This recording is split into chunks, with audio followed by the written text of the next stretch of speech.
Hola, mi nombre es Laura Monsalve y te vengo a hablar acerca de todo lo que abarca la materia. Empecemos con la definición de derecho comercial. Es una de las áreas que engloba el conocimiento legal y se centra exclusivamente en comerciantes, empresas, emprendedores u organizaciones. El derecho comercial está orientado en los actos de comercio y en cada uno de los conflictos implicados en el giro ordinario de los negocios, por lo que los jurídicos comerciales, nuestro bufete de abogados profesionales en el derecho comercial, trabajan en función a los diversos casos, situaciones o convenios que se dan bien en el entorno de un conflicto mercantil entre personas que tienen calidad de comerciantes. En otras palabras, el derecho comercial es un mecanismo o una herramienta utilizada por los abogados para controlar y regular las leyes involucradas dentro de la actividad mercantil. En Colombia, la Constitución y el Código de Comercio son los órganos encargados de los asuntos comerciales y mercantiles que ejercen dentro del territorio. Estas leyes abarcan ya sea a los comerciantes inscritos en el registro mercantil, como también incluye a los que no estén, debido a que estas normas se imponen en función de promover el libre oficio del comercio en Colombia, siempre y cuando estén bajo las pautas y los estatutos establecidos. Ahora hablando de actos de comercio, es un concepto jurídico utilizado para diferenciar el campo de la actuación del derecho mercantil con respecto al derecho civil, que es un derecho común. La idea que subyace es la necesidad de distinguir casos concretos, en la medida en que los negocios jurídicos, contratos y obligaciones poseen estatutos jurídicos diferenciados, de derecho civil o de derecho mercantil. Es un sistema que supone la aplicación a estos de la legislación civil en forma subsidiaria o por exclusión. Si no se trata un acto de comercio, se regirá por el derecho civil. De todos modos, en algunos sistemas, un mismo acto puede ser comercial para una de las partes y civil para la otra situación, conceptualizada como actos mixtos o de doble carácter. Los actos mercantiles tienen relevancia en la medida en que en ocasión a ellos se identifica si una persona natural o jurídica es comerciante o no, y en función de ello puede derivarse algunas obligaciones legales. Un acto mercantil es una actividad económica que la ley ha considerado como un acto de comercio, como por ejemplo vender zapatos o prestar un servicio de restaurante. La economía y la sociedad se desarrollan mediante el ejercicio de actividades económicas y ese ejercicio se hace mediante actos mercantiles. ¿Qué hace fluir el comercio, la economía, los servicios, entre otros? Los actos mercantiles se conocen también como actos de comercio, propio de comerciantes que dedican profesionalmente a su oficio. Contrato. De acuerdo al Código Civil colombiano, las obligaciones nacen a partir de la voluntad de dos o más personas. Se tratan de hechos voluntarios donde se adquieren responsabilidad. Es que en caso de no cumplirlas, suponen un daño para la contraparte y en consecuencia es necesaria una indemnización. De allí la importancia de conocer qué es un contrato y los tipos que existen dentro del ordenamiento jurídico colombiano. Teniendo en cuenta el artículo 1495 del Código Civil, se conoce como contrato el acto voluntario de una persona de adquirir una obligación para con otra persona. Bien puede ser para dar o hacer una cosa. Vale mencionar que el contrato puede implicar a dos o más personas, donde ambas adquieren responsabilidad, es a beneficio de la otra parte. Tipos de contrato.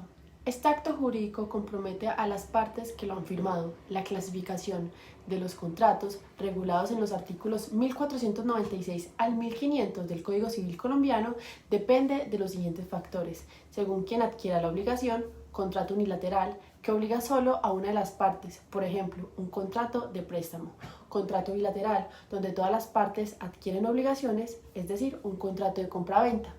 Según quien reciba el beneficio, que sería un contrato gratuito, a través del que solo una de las partes obtiene el beneficio, ejemplo, una donación. Está el contrato oneroso, entendiéndose como un contrato de beneficia a ambas partes, que se conoce como un contrato de trabajo.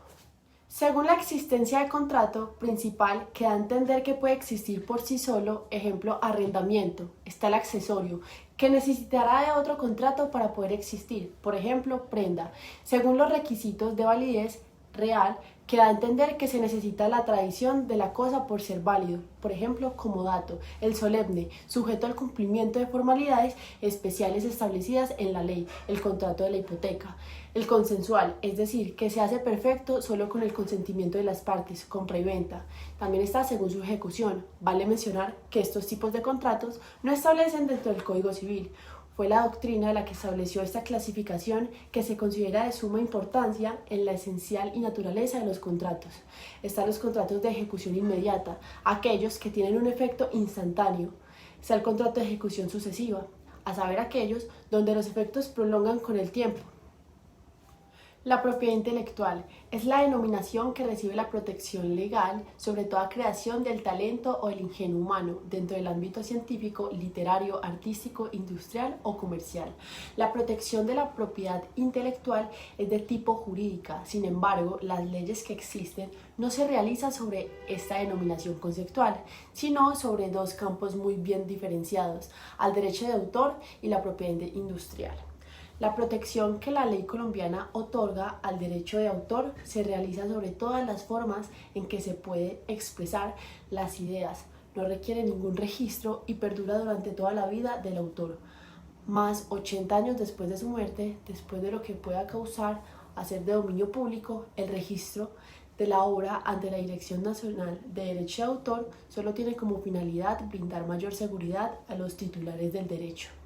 En el caso de software, la legislación colombiana lo asimila a la escritura de una obra literaria, permitiendo que el código fuente de programa esté cubierto por la Ley de Derechos de Autor.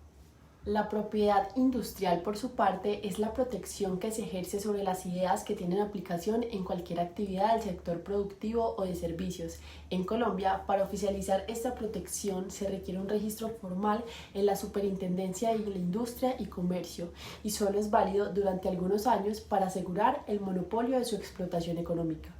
La diferencia fundamental entre los derechos de autor y la propiedad industrial es que mientras los primeros protegen el medio en que va la creación y el ingenio artístico durante toda vida de autor, más un tiempo adicional, es decir, unos 80 años.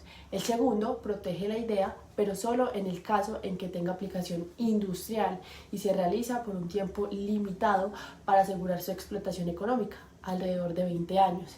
En ambos casos, después de pasada la protección, las creaciones pasan a ser de dominio público, lo que significa que cualquier persona o empresa puede utilizarlas sin permiso de nadie y sin tener que pagar por ello, pero siempre reconociendo la autoría.